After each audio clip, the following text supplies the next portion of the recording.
Students, welcome you all to the discussion on a new topic regarding machining operations, and that the first part is regarding introduction to lathe machine. In today's session, we will be discussing regarding what is a lathe machine, why it is used, what are the parts of a lathe machine, principle as well as specifications of a lathe machine. So we'll be discussing all these things as we move on slide by slide so that you can understand the very well important features of this lathe machine. Okay, so we shall now move further. Yes, so in simple words, already we have studied that generally in our daily life we have seen many of the products in our daily life which are being manufactured by one or the other ways, such as some of the products, if you observe, that is, it may be the screws, bolts, nuts, or many other products. Generally they are manufactured using this lathe machine itself. So here in this machine we are using this to remove the excess material from a given workpiece. So, so generally, whatever the products we are seeing, either they are done by adding the material or by removing the material. So, especially the machines where we are removing the excess material from a given workpiece to get the desired product, we call those operations as machining operations. And in your syllabus, we will be discussing regarding how to develop the products using various kinds of machining operations which can be done on different kinds of machines.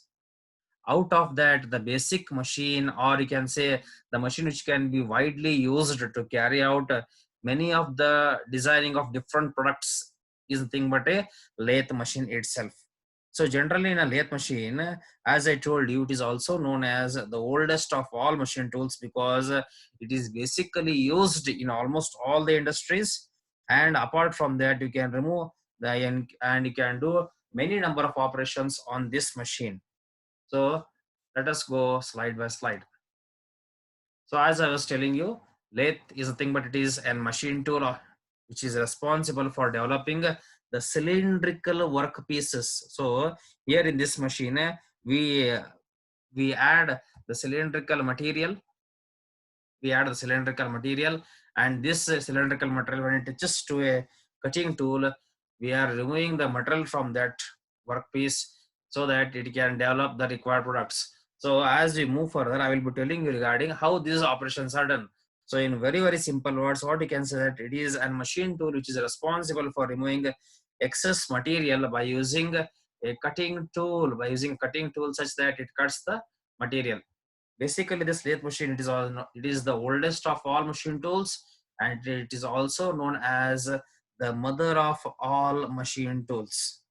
So as we are performing the many number of works on this machine, we can use to say that we are using this machine for developing the circular based objects, to produce circular objects, and we are removing excess material by using a cutting tool which is moving against a rotating workpiece.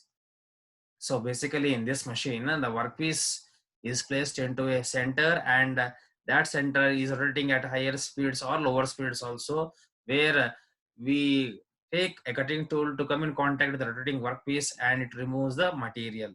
So these lathe machines are also known by another one name known as turning machines, because the workpiece which is mounted here, it is rotated between the two centers, that is the red centers and live centers. Therefore these machines are also known as the turning machines. So basically we are using these lathe machines to produce cylindrical, plane, or tapered surfaces, and also you can produce some even knurling and thread cutting products also. Thread cutting is nothing but, you can, in your house you have seen the nuts and bolts. So whatever the threads we are developing on those nuts and bolts, nothing but it is a thread cutting operation. So this is a picture of a lathe machine which you can see here at the bottom. So you can see here there are the how you are going to load, you are going to study everything here itself. Basically before we move to the next things, first we shall understand what are the parts of a lathe machine. So generally, any kind of lathe machine, if you see it will be having these many parts. And before we operate the lathe machine, we should know what are its parts and what purpose and what are the functions of each part. So starting with the first part, that is the bed itself. So here you can see this is the bed as he has marked labeled here. So bed is nothing but it is a rigid structure, and this is the part which forms the base of this entire device.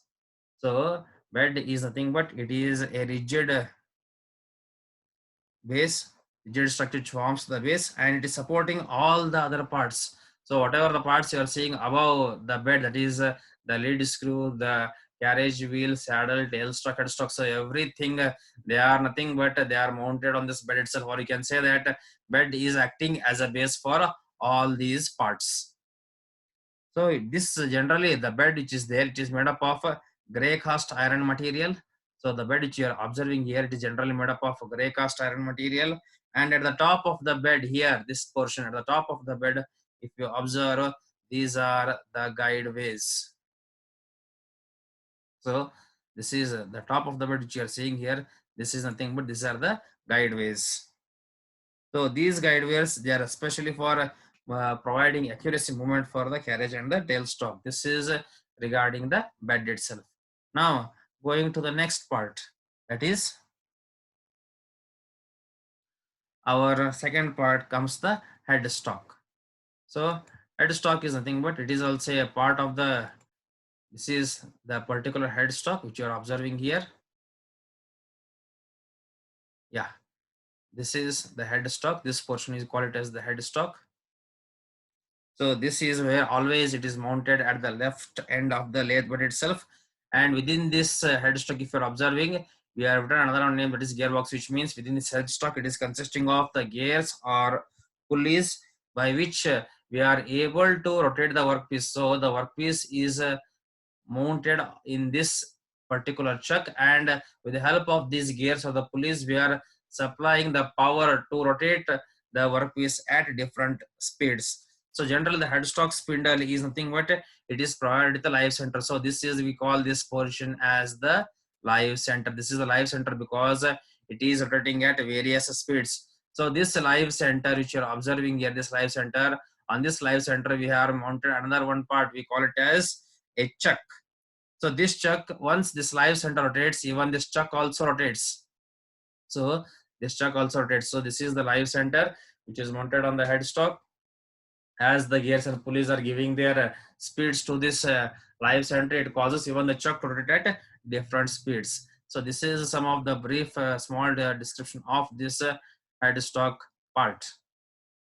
Next comes our tailstock part. So always if headstock is on the left hand side, then the tailstock will be located on the right hand side. So this is the tailstock. So this tailstock is nothing but it is mounted at the right hand of the lathe bed, and the main purpose of this tailstock is, you can see here at one end, at this right side of the tailstock, there is one pointed device. We call this as nothing but a dead center. Means this tailstock end, that is a dead center, it is not rotating. It is not rotating. Keep this in mind. So always the tailstock part, it is a stationary part. It is not rotating. Therefore, we call this name as dead center. Whereas the headstock part, there is rotation of the chuck. Therefore, we call this as live center. We call it as live center. So, what is the purpose of this tailstock? So, in very simple words, you can say that if it is responsible for providing the support. So, many times when you are using a cylindrical workpiece, say if it is of this much of length, this is a cylindrical workpiece. If you are mounting the cylindrical workpiece, when it starts to rotate from one end, there are chances that the other end may vibrate continuously. So to give the support to this one, we are applying from the right hand side. So that we call it as the tailstock is the thing, but it is responsible for providing the support for the other end of the rotating workpiece. Apart from that, it can also hold a tool such as a drilling machine or a drill bit tool to perform various operations such as drilling, reaming, and tapping also. So if you want to undergo drilling operation, then we fix the drill bit in this tailstock part, and then we are developing the holes within the workpiece. Apart from that, you can go for even the reaming as well as boring operation also. So generally, this tailstock which you are observing here, it can slide over this one. It can slide over this guideways. So it can slide from the right hand side up till it can come to this part also nearest to the headstock. So it is able to slide over this guideways. So therefore, in very simple words, you can say that you can clamp a workpiece of any desired length upon the headstock, and you can give support with the help of this tailstock itself. Then the next part comes is the discussion of the carriage. So what is the carriage? This is the carriage which you are seeing here right now. So this part which you are seeing here, this one, this is the carriage. So carriage is thing what it is, the cutting tool. So to remove, we are mounting the tool on this carriage itself, that is at the tool post, and in this carriage which is there here, it is supported, moved and controlled with the help of so therefore the cutting tool which is responsible for removing the material is the movement of this cutting tool from either sides, as well as it can be controlled with the help of this carriage itself. So generally this carriage, it is again consisting of some of the parts, that is there is one another part, that is the saddle, then comes the cross slide, then comes the tool post, apron, feed rod and lead screw. So basically if you observe, nothing but the carriage itself, it is again consisting of all small parts which are responsible for controlling the speed of the cutting tool on the tool post. Let us see one by one. So first comes the saddle. So this is the part which we are going to discuss now, that is the saddle itself. So therefore yes, this is the part. So the saddle, it is here, this is the part we are going to discuss right now. Saddle is nothing but it can be responsible to move the slide. So this is the sliding part which you are observing here.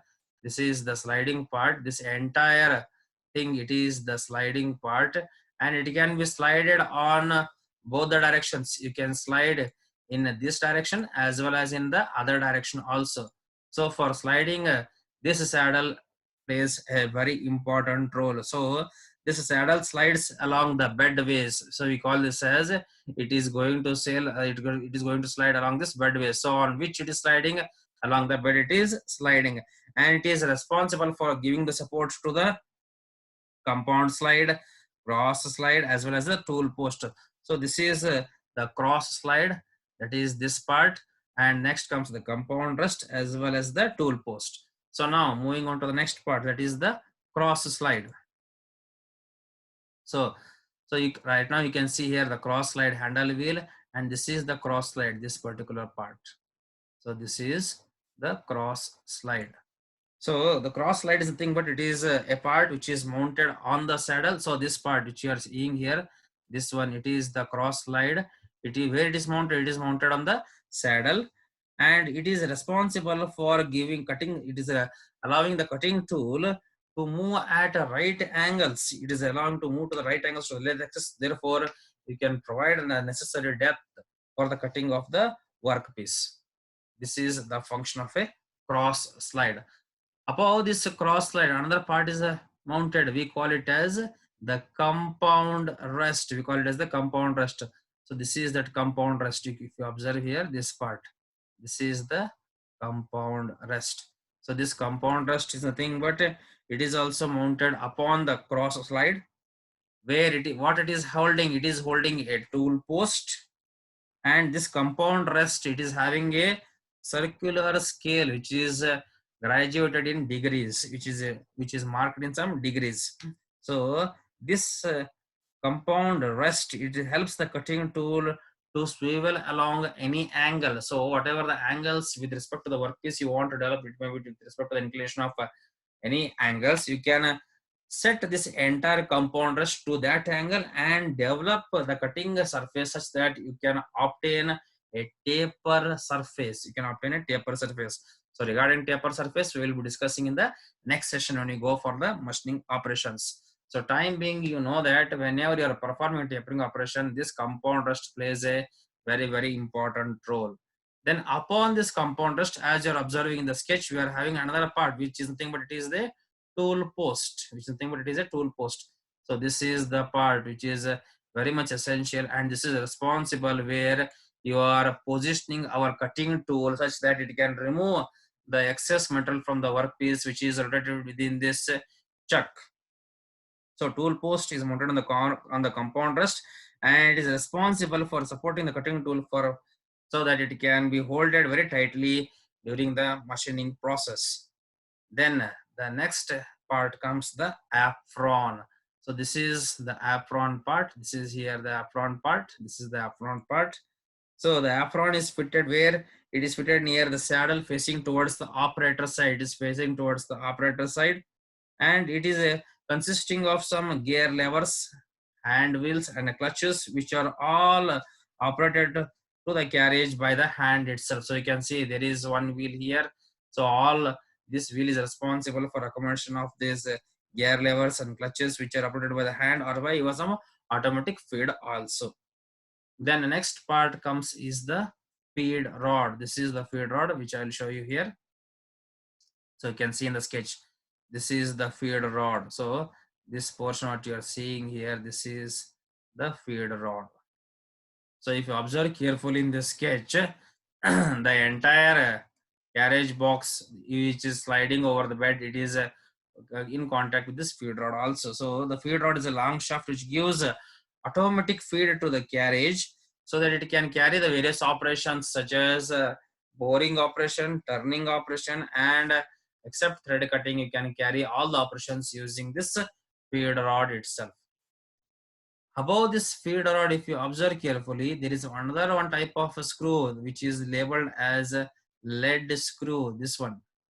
So if you observe here, this part, yeah, this one above the feed rod which you're observing here, this is nothing but it is a lead screw. So this lead screw which you're observing right now, it is nothing but it is also a shaft itself which is having some thread designs on this so that we can responsible for developing the threads. It is having some square threads or V thread shaped threads also. So once the rotation of the lead screw begins, it facilitates for the cutting tool to develop the type of threads which we require on the workpieces. So these are some of the parts which are responsible for understanding of the lathe machine. So these are some of the basic parts. Apart from that, regarding this hand wheel, this hand wheel is thing, but it is we are using especially when we are operating for the drilling operation. So this hand wheel is nothing but this hand wheel comes into action when we are going for the use of the drilling operation. Then there's a sleeve clamp where we are fitting the revolving center within this one, and this bed is having been supported with the help of the two leg shaped structures. We call them as leg, and whatever the metal is removed from this entire workpiece, it is that is the waste or the scrap metal which is being collected within this tray. So after this complete with the work, whatever the waste metal is there, that is the scrap, through this tray material we take it out and we can recycle it, or you can reuse it for other purposes also. So these are some of the basic functions and the parts of the lathe machine. So let us move to the next slide.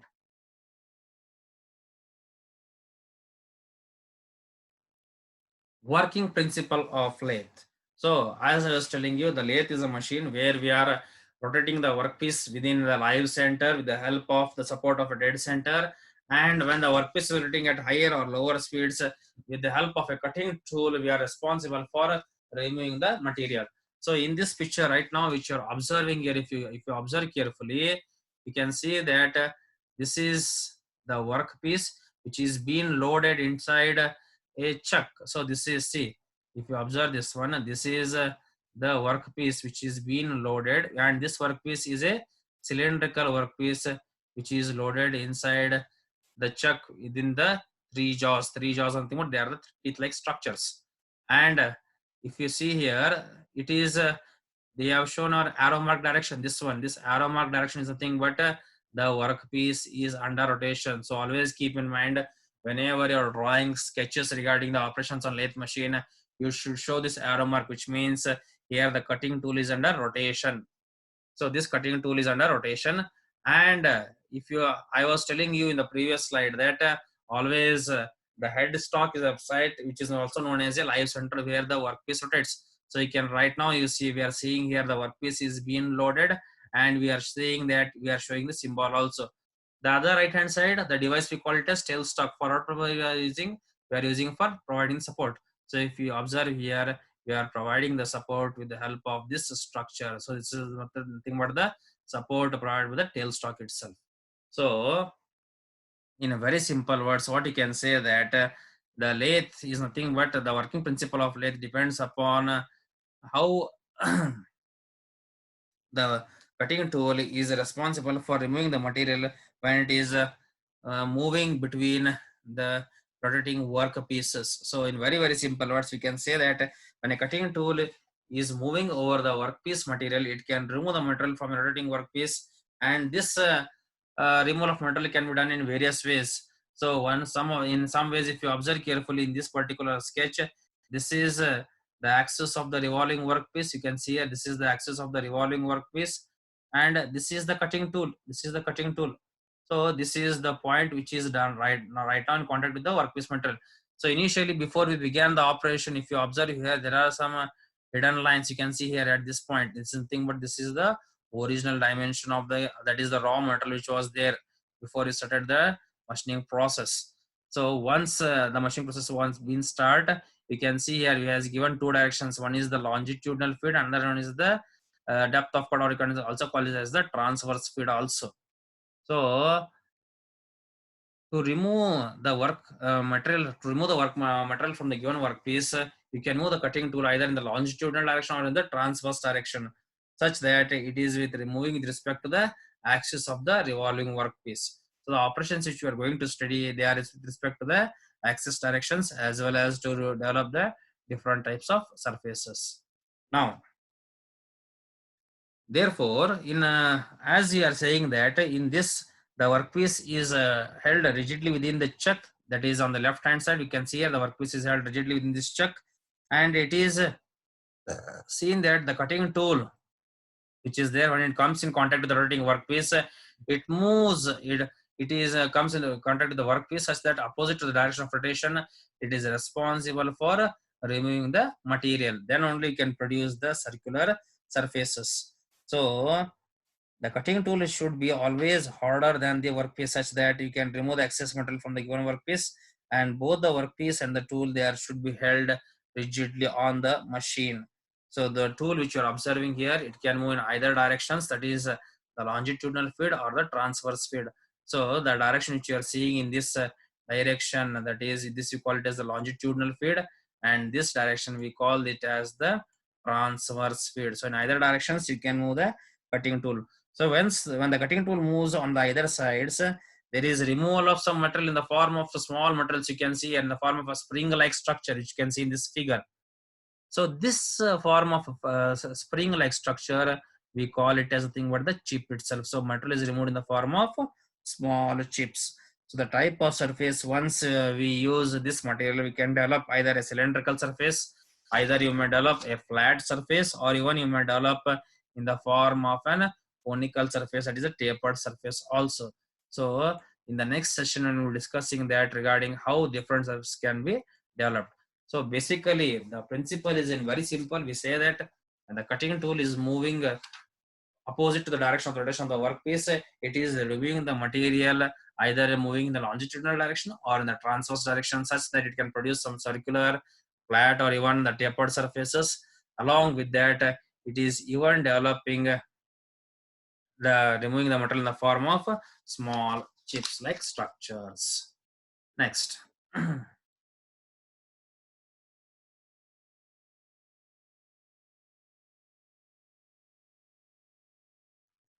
Yes, here I'll show you one video on working principle of the lathe.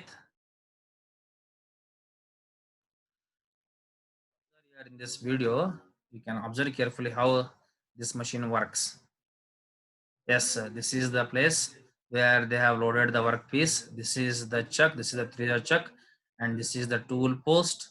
Here the cutting tool is there. This is the compound rest. So this is the lathe machine. This is a tail stock, head stock.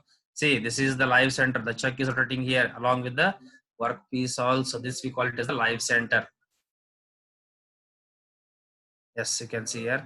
This is the workpiece. As I was telling you, you are always placing a cylindrical workpiece. This is the chuck, the tool post where you are mounting the tools, cutting tool.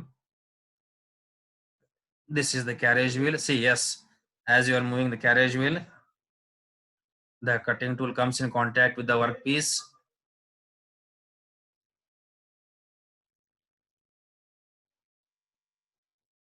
Yes, you can see the cutting tool. Now you can see it is, see, you are removing the metal in the form of a guess. So the principle is when we move the cutting tool opposite to the direction of the rotating workpiece, the metal is removed in the form of fine chips. So you can see here we are removing some material.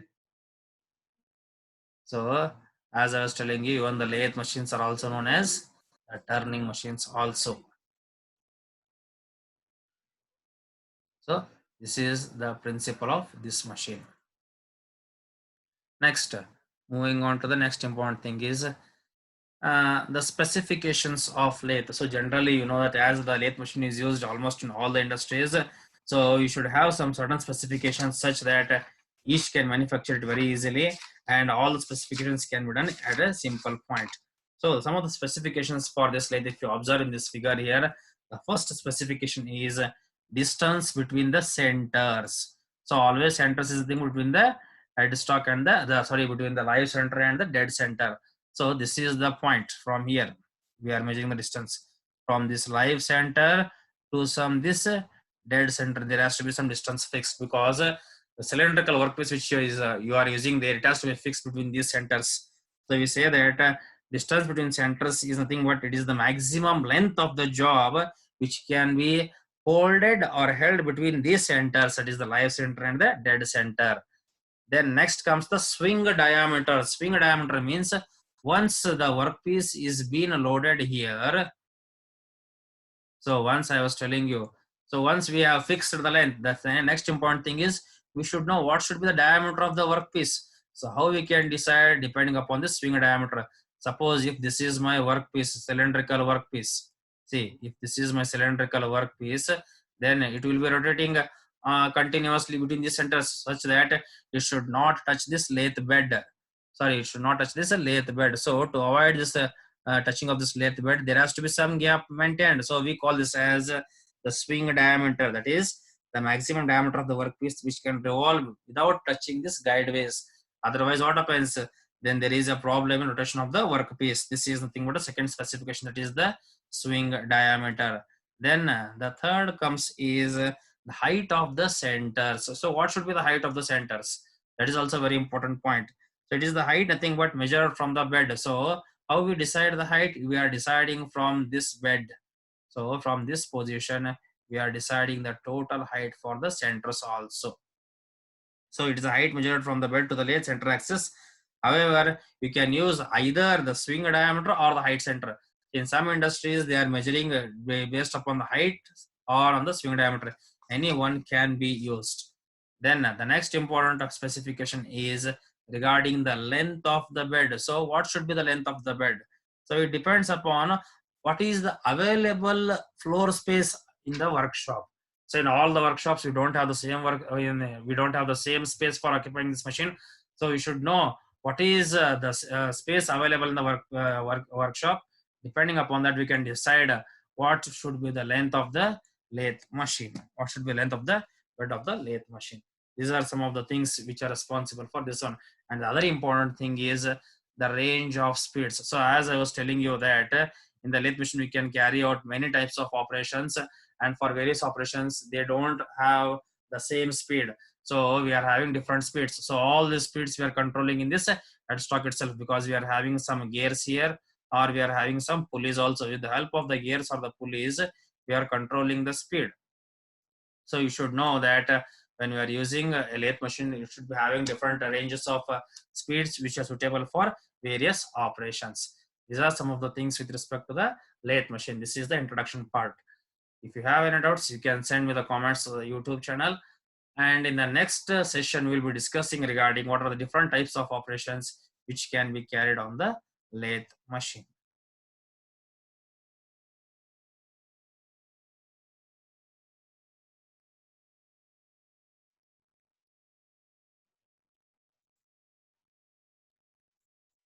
So this is the session, end of this first session. In the next section, we'll be discussing regarding the operations which can be carried on the lathe machine.